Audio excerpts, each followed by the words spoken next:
우리 느헤미야서 계속 보고 있습니다. 느헤미야서 11장 1절과 2절 말씀입니다. 얼마 되지 않으니까 같이 한 목소리로 1절, 2절 자막 넘겨주십시오. 1절, 2절 같이 천천히 봉독하겠습니다. 함께 읽습니다. 백성의 지도자들은 예루살렘에 거주하였고 그 남은 백성은 제비 뽑아 10분의 1은 거룩한 성 예루살렘에서 거주하게 하고 그 10분의 9는 다른 성읍에 거주하게 하였으며 예루살렘에 거주하기를 자원하는 모든 자를 위하여 백성들이 복을 빌었느니라. 아멘. 오늘은 예루살렘의 평안과 회복이라는 제목으로 잠시 말씀을 나누겠습니다.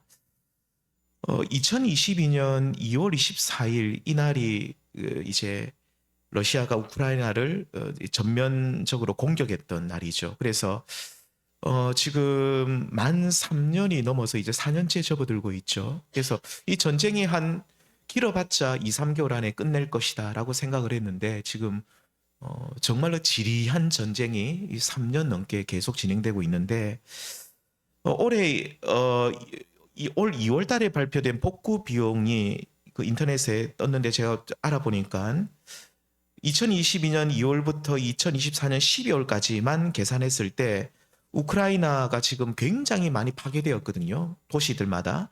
그 복구하고 재건하는 비용이 한 10년 동안 이제 5,240억 달러, 약 750조 정도가 된답니다. 어마어마한 거죠. 그러니까 지금 사실은 우크라이나의 기간 시설들이 거의 다 파괴가 되었습니다. 그래서 도로도 많이 파괴되고 뭐 건물은 말할 것도 없고요. 뭐 그런 부분들을 재건하는 비용이 엄청납니다.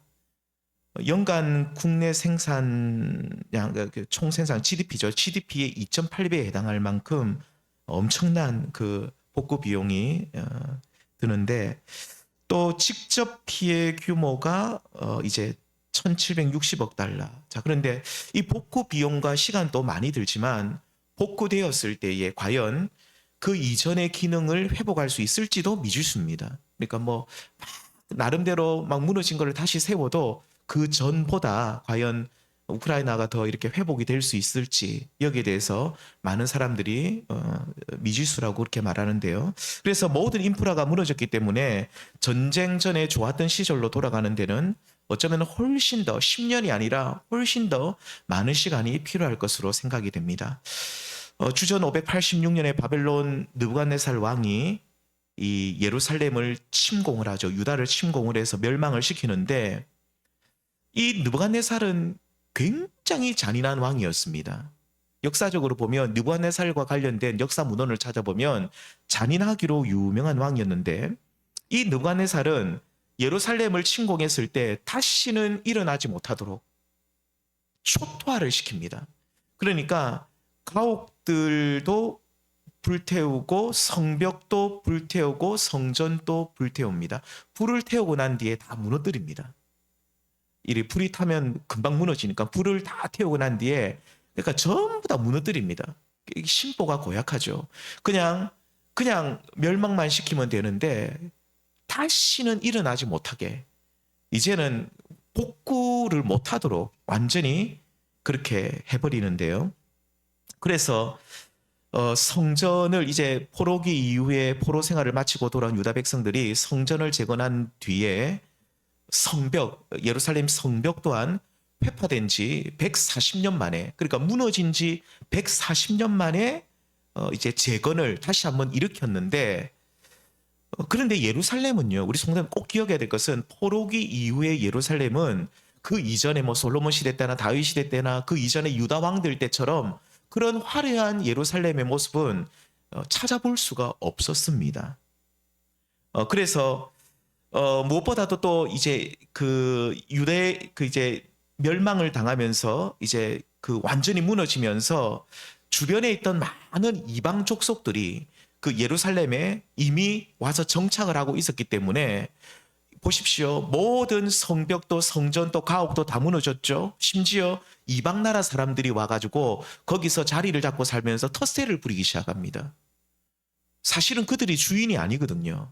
유대인들이 주인인데 우리가 주인이라는 거예요. 너희들이 이 땅을 버리고 갔기 때문에 우리가 주인이라는 거예요. 그래서 그 텃세와도 싸워야 됐고 또 성벽을 나중에 재건하고 난 뒤에도 재건한 것으로 끝나는 것이 아니라 그것을 방비하고 또 파수해야 될 책임이 있었기 때문에 이 예루살렘은 여전히 안전하지 못하고 또 적들의 위협이 여전히 있는 불안한 성읍이었습니다. 성전도 성벽도 재건되었지만 여전히 사람 살기에 힘든 곳이 바로 예루살렘이었다 이 말입니다.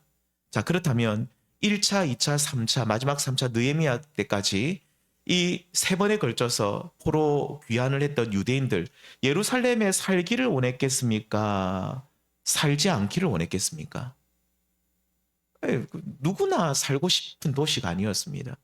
뭐 예를 들면 모든 인프라가 잘 갖춰져 있고 시설들이 좋고 또 뭐 이렇게 안전하고 특별히 안전이 참 최우선인데 안전하고 모든 것이 다 갖춰져 있으면 사람들이 누구나 내가 먼저 예루살렘에 살게요라고 하는데 이 느헤미야 당시 3차 포로 귀환까지 다 오고 난 뒤에 이 어느 정도 회복은 되었지만 그럼에도 불구하고 어느 누구도 이 예루살렘에 살고 싶어 하지를 않았어요.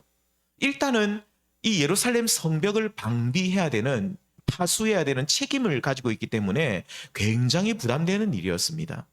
자, 그렇다고 예루살렘을 비워둘 수는 없는 일이죠. 어떻게 세운 성벽이고 어떻게 재건한 성전이고 또 어떻게 세운 우리 이 예루살렘인데 이 거룩한 성 예루살렘에 사람들이 살지 않으면 어떻게 될까요? 금세 무너져 버립니다. 우리 성도님들 아시죠? 아무리 좋은 집이라도 사람 안 살면 어떻게 됩니까? 금방 폐허가 되어버립니다. 그래서 아무튼 이 예루살렘 성벽도 성전도 이 가옥도 어느 정도 회복이 되었지만 누구도 살기 싫어하는 곳이지만 여전히 그럼에도 불구하고 누구는 어느 누구든지 아무튼 살아야 되는 곳이 예루살렘입니다. 무조건 살아야 돼요. 살지 않으면 이곳은 뭐 그냥 완전 폐허가 되어버리니까 살아야 되는데 많은 사람들이 서로 눈치만 보고 있어요. 누가 여기에 거주할까? 누가 여기에 살까? 서로 막 머뭇거리고 눈치만 보고 있을 때 이 위험하고 황폐한 그리고 또 거주하면서도 성벽을 방비해야 되는 책임을 져야 되는 예루살렘 주민이 되겠다고 하는 사람이 아무도 없고 서로 눈치 보고 있을 때 자원하는 자들이 생겼습니다. 누굽니까? 오늘 본문 1절에 나온 대로 백성의 지도자들입니다. 이들은 백성의 지도자로서 예루살렘을 지키고 회복시켜야 한다는 책임감이 막중했던 것 같아요. 그래서 누구나 거주하기 싫어했던 예루살렘에 우리가 들어가겠습니다 라고 자원하여서 거주하기로 작정을 하죠. 자, 그런데 백성의 지도자들만으로는 그 수가 너무 적어요. 그래서 오늘 본문 2절에 그 1절 하반절에 보면 또 뭐라 나옵니까? 예, 제비 뽑아서 사람의 11조를 드립니다. 다음 주 우리 돌아오는 주 오후 예배 시간에 제가 요 부분에 대해서 11조와 관련해서 한 번 더 말씀을 드릴 건데 10장하고 연관해서 말씀드릴 건데 아무튼 10분의 1을 뽑아요. 제비를 뽑아요. 사람의 11조죠. 10분의 1을 제비 뽑아가지고 또 그 사람들이 그러면 예루살렘에 거주하기로 결정된 사람들은 누굽니까? 우리가 그 예루살렘에 머물겠습니다 했던 지도자들 또 누굽니까? 제비 뽑아서 뽑혔던 10명 중에 1명. 예, 백성들이 머물기로 작정을 하는데 그 명단이 11장 3절에서 19절까지 쭉 명단이 나오죠. 자, 성도님들, 느헤미야서를 포함해서 구약 성경에 나오는 이 예루살렘, 성경에서는 이 예루살렘을 다윗성이라고도 하고 시온성이라고도 하고 뭐 이런 이름들로 불리는데 예루살렘은 오늘날 우리가 교회에 비견해 볼 수가 있는 거죠. 그러니까 하나님의 거룩한 임재와 영광이 머무는 하나님의 성읍이었던 예루살렘, 거룩한 성 예루살렘은 오늘날 하나님의 사랑과 관심이 머물러 있는 교회로 생각해도 무방하다 이 말입니다. 그래서 예루살렘, 구약 성경의 예루살렘을 오늘날 뭘로 생각해 볼까 할 때는 그냥 교회로 보시면 좋다고 저는 생각을 합니다. 근데 이 예루살렘이 보십시오. 유다 백성들의 사랑과 헌신으로 세워지듯이 오늘날 교회 또한 성도들이 뭘로 세워질까요? 당연히 사랑과 관심으로 세워집니다. 이스라엘 백성들이 적들로부터 예루살렘을 방비하고 지켜내야 되는 책임이 있듯이 오늘날 교회 또한 악하고 더러운 원수들로부터 교회를 지켜내야 되는 책임이 우리 믿음의 성도들에게 있다, 이 말입니다. 그러므로 예루살렘은 오늘날 교회로 보면 제일 성경적이고 정확하죠. 자, 그런데 그리스도의 피값으로 세워진 오늘날 교회 또한 성도들의 헌신과 사랑으로 세워지고 지켜진다고 말씀드렸는데, 사실 지금은 우리가 모두가 집마다 다 차들이 대부분 있어서 먼 교회까지도 우리가 막 차를 타고 이렇게 이동해서 갈 수 있지만, 제가 어릴 때만 해도 교회는 항상 어디로 갑니까? 가까운 데 갑니다. 집 가까운 데입니다. 예. 그 교회 이름도 저는 그냥 한길교회로 우리가 이름을 지었지만 대부분 다 지역 이름입니다. 뭐 예를 들어 말산이면 말산교회, 저기 뭐 예를 들면 저기 가야읍이면 가야읍교회, 저기 함안면이면 함안면교회, 이렇게 보통은 지역 이름으로 다 로컬 처치는 지역 교회는 다 이름을 옛날 지었죠.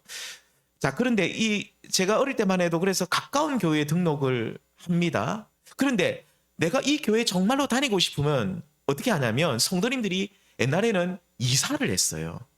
제가 그 기억이 분명해요. 그러니까 삶의 중심이 교회예요. 그러니까 내가 이 교회를 너무 다니고 싶다 하면 집이 멀어요. 한 1시간 거리에. 그러면 그 집을 팔아서 이사를 해서라도 교회 근처에 와서 제가 신앙생활 하는 분들을 많이 봤습니다. 왜냐하면 교회 근처 와야지 예배를 빠지지 않고 참석할 수 있고, 또 교회 근처 와야지 새벽 기도도 드리고, 교회 근처 와야지 내가 교회를 잘 섬길 수 있다는 생각을 옛날 분들은 가지고 계셨거든요. 참 그게 정말로 지금 생각하면 하나님 앞에 정말로 귀한 마음입니다. 그거는 뭐 율법주의도 아니고요, 기복주의도 아닙니다. 그냥 그 마음은, 그 교회를 사랑하는 그 마음은 하나님 앞에 정말 아름다운 마음이거든요. 복된 마음입니다.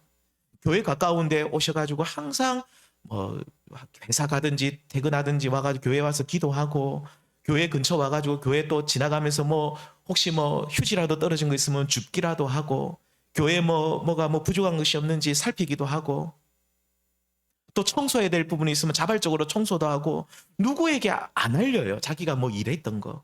그냥 조용히 와가지고 조용히 섬기고, 그런 아름다운 모습을 저는 참 많이 보았습니다.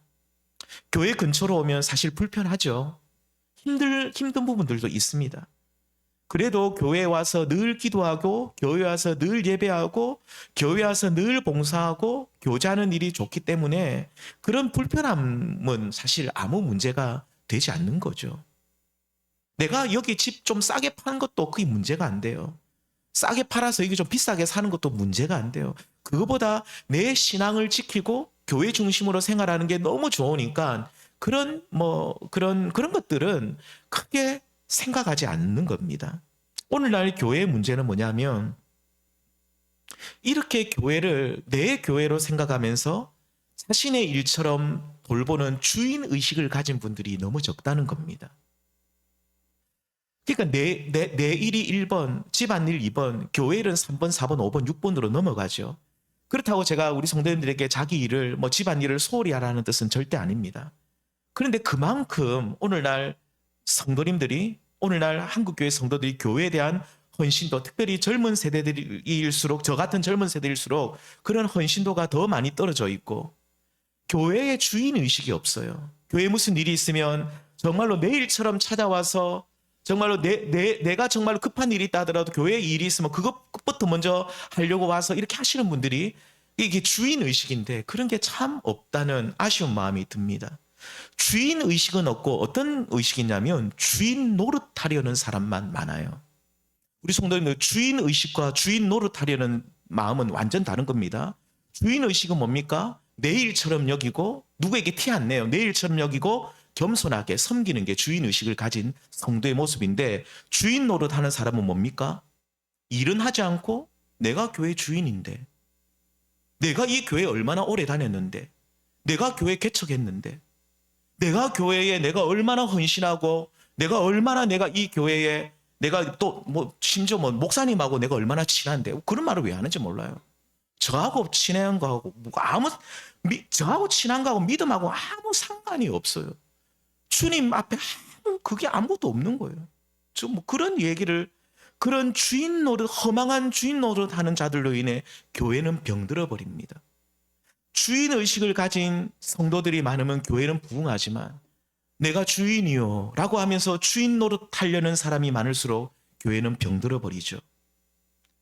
아무 말 없이 교회를 마치 나의 일처럼 여기고 섬기는 주인 의식을 가진 사람이 없고, 주인 노릇만 하려는 사람들이 있으면 교회는 금세 시험에 들고 사람 냄새 나고 마귀에게 시험당하고 얼마 있지 않아 큰 어려움에 빠질 수밖에 없게 되는 겁니다. 오늘 본문에 나온 예루살렘에 거주하기로 자원한 지도자들요, 이들은 예루살렘의 회복을 위해서 자기를 희생한 사람들입니다.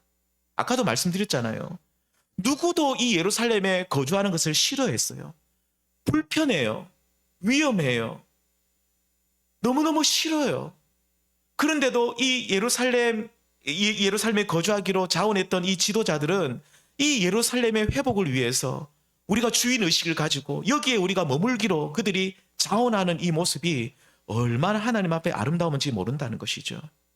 하나님께서는 이들의 헌신을 분명히 기억하시는데, 오늘 본문 2절에 보시면 백성들이, 이 남은 백성들, 여기에 거주하지 않는 백성들이 이들을 위해서 뭘 했다고 성경이 말합니까?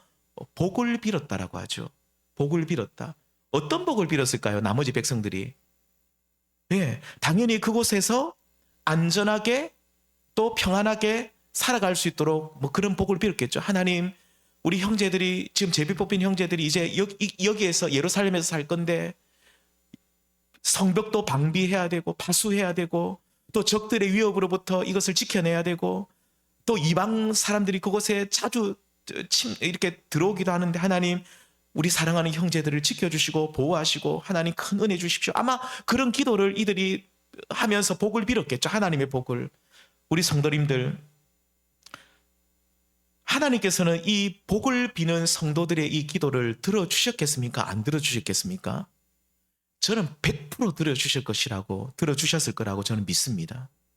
하나님의 복이 그들 위에 임하도록, 하나님의 특별한 보호 안에 살 수 있도록 하나님의 복을 그 예루살렘에 살지 않던 백성들이 구했는데, 하나님께서는 그 형제들의 기도를 들으시고 이들 가운데 하나님의 충만한 복을 그들 위해 쏟아부어 주신 줄 믿습니다.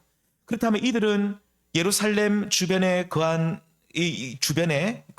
형제들의 기도대로, 주변에 예루살렘 말고요, 하나님께로부터 복받은 자들이 되었죠. 형제들의 기도를 통해서 이 예루살렘에 자원한 지도자들과 제비 뽑힌 그 형제들은, 거주한 형제들은 하나님의 복을 받은 형제들이 되었어요. 하나님의 복을 받았습니다. 충만한 복이 그들 가운데 임하게 되는 것이죠. 저는 어려서부터 교회를 다니면서 주님을 사랑하는 마음으로 교회에 충성하는 일꾼들, 아까도 말씀드렸잖아요. 집 팔아가지고 교회 가까이 오고 교회에 열심을 내고 주님을 위해서 충성한 그 주님의 일꾼들이 이 땅에서 함부로 내쳐지는 것을 저는 본 적이 없습니다. 하나님께서는 이들의 헌신과 충성과 희생을 하나님께서는 보시고 기억하시고 반드시 복 주시는 분이신 줄 믿습니다. 유럽 속담에 공짜 정신 없다는 말이 있습니다. 하나님 나라에도 공짜가 없습니다.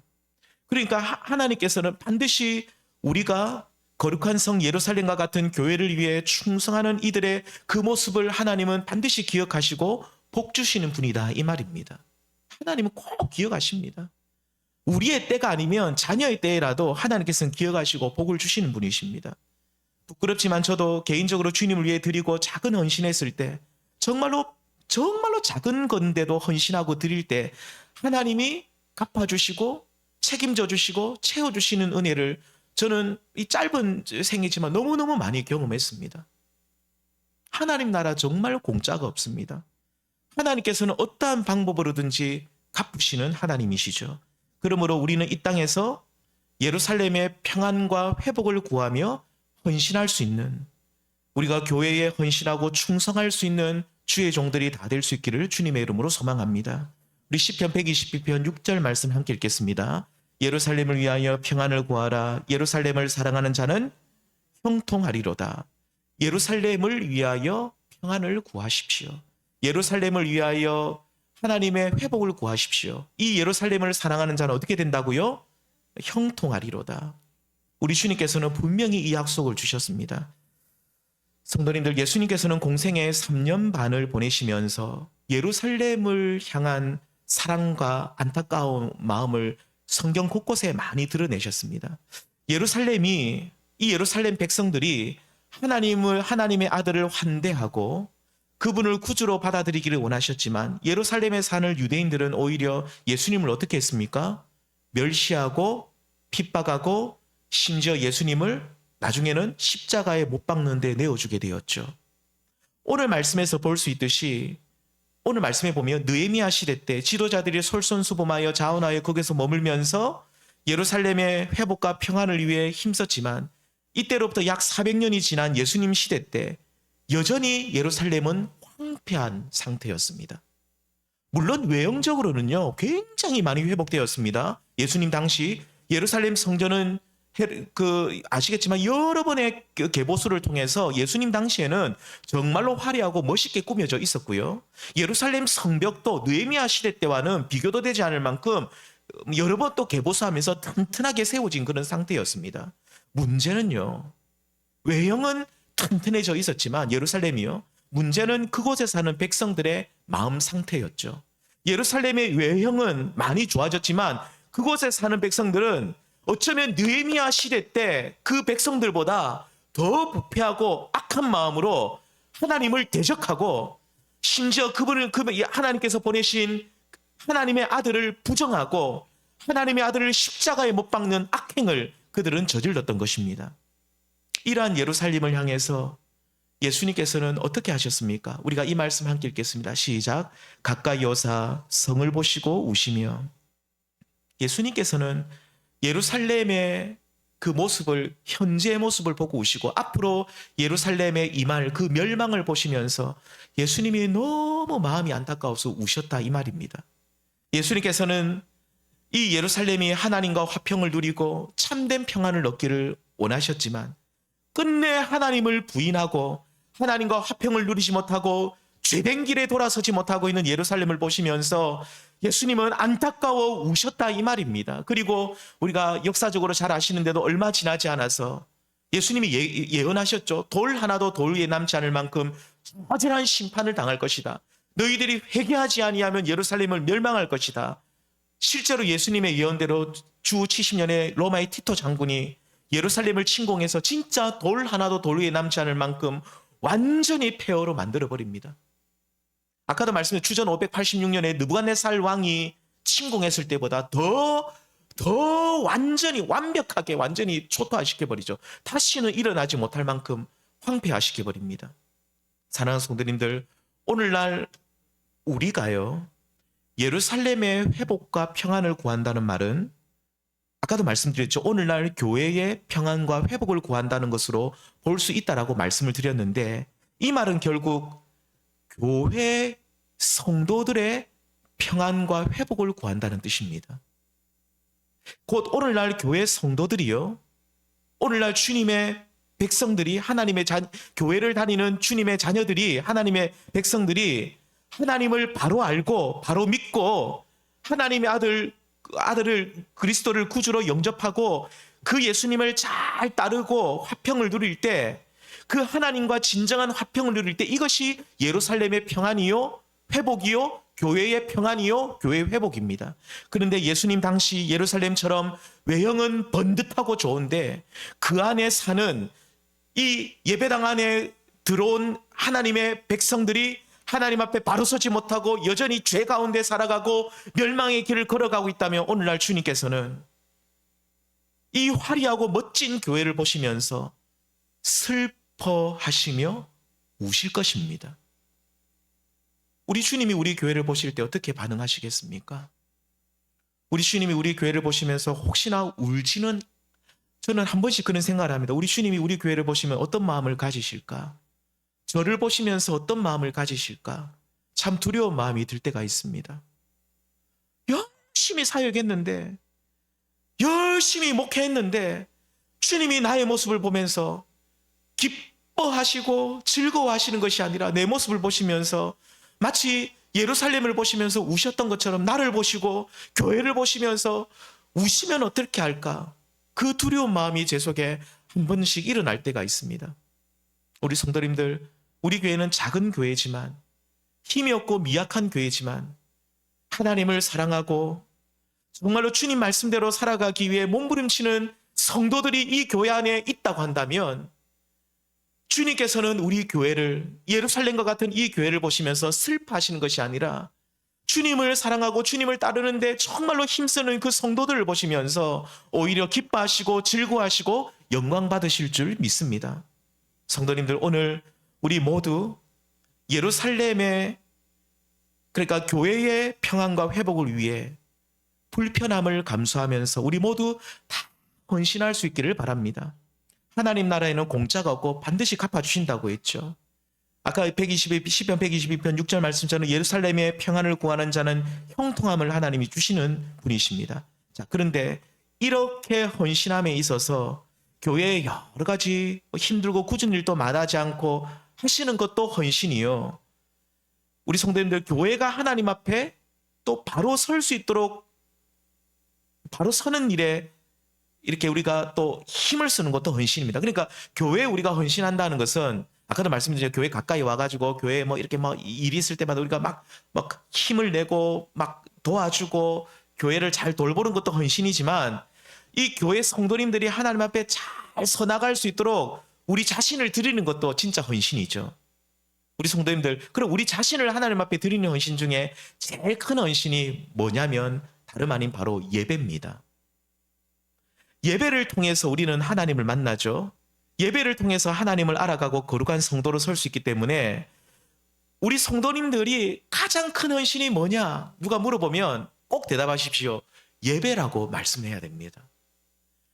우리 성도님들, 여기 계신 분들 중에 누가 그럽니다. 나는 뭐 교회 와도 큰 도움이 안 되고, 나 교회 와도 뭐 크게 뭐 내가 나이도 많고 뭐 힘도 없고. 근데 아니에요. 예배당에 앉으셔서 예배드리는 이게 제일 큰 헌신이에요. 이것만큼 큰 헌신 없어요. 집에서 그냥 온라인으로 그냥 뭐 우리 헌금 좀 하고 집에서 그냥 예배당에 나오지도 않고 뭐 교회 일 있을 때마다 그냥 뭐 나몰라라 하고, 이게 아니라 정말로 주님께서 원하시는 그 예배 시간에 나와가지고 여기에 예배당에 앉아서 함께 예배 드리는, 그러면서 우리가 하나님의 교회를 세워가고 우리가 거룩한 성도로 서 나가는, 이것이 하나님 앞에 제일 큰 헌신이라 이 말입니다. 이것보다 더 큰 헌신은 없습니다.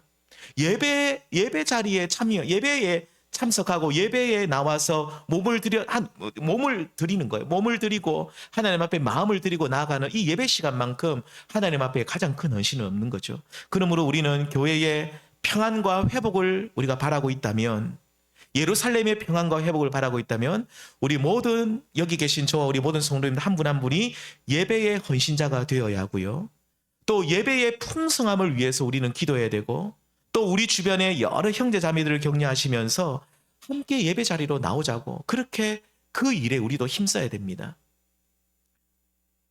예, 그리고 저는 예배 오랫동안 방학하다가, 지난주에 우리가 알겠지만 우리 집사님 한 번도 좀 몇 달 방학하다 왔잖아요. 진짜 너무 반가워요. 진짜 너무너무 반가워요. 너무너무 반갑습니다. 나 교회 성도님 한 분이 안 나오다가 다시 나오면 그게 얼마나 반가운지. 그렇다고 목사님 반가우니까 그럼 나도 몇 달 안 나왔다 나와야지, 이렇게 하시면 안 되고, 이거는 못된 신분, 이거는 하나님 앞에 그러시면 안 되고, 제가 반가워한다고 뭐 좋은 거 있습니까? 정말 반갑잖아요. 안 나오다 보면 얼마나 반갑습니까? 그러니까 우리가 이 성도님들 가운데 이 교회 잘 안 나오시는 그분들 있으면 연락해가지고 우리 함께 예배 자리에 오자고, 그렇게 격려하고 권면하는 이 일이 얼마나 소중하고 복된 일인지 모릅니다. 우리 사랑하는 성도님들, 그러므로 이 시대 가운데 모두가 자기만 위하는 이 시대 가운데 여기 계신 저와 우리 모든 성도님들은 예루살렘과 같은 교회, 오늘 예루살렘은 교회입니다. 교회의 평안과 회복을 위해 헌신하시되, 특별히 우리 교회가 회복되고 부흥되는 이 일에 우리가 온전히 헌신할 수 있기를 바랍니다. 특별히 가장 큰 헌신은 예배라는 것 꼭 기억하시고, 또 우리가 이 교회에 우리가 주인 노릇하는 것이 아니라 주인 의식을 가지고 교회에 부족한 부분이 있으면 우리가 채워나가고 우리가 우리의 몸을 들여서 우리가 참 잘 섬기는 그 일을 통해서 우리 교회도 회복되고 부흥되고 또 그러면서 우리의 삶도 어떻게 되겠습니까? 회복되고 부흥되는 거룩한 선순환을 경험하시는 저와 우리 모든 성도님들이 될 수 있기를 주님의 이름으로 축원드립니다. 우리 시간 합심해서 세 가지 기도 제목 가지고 잠시 기도드리겠습니다.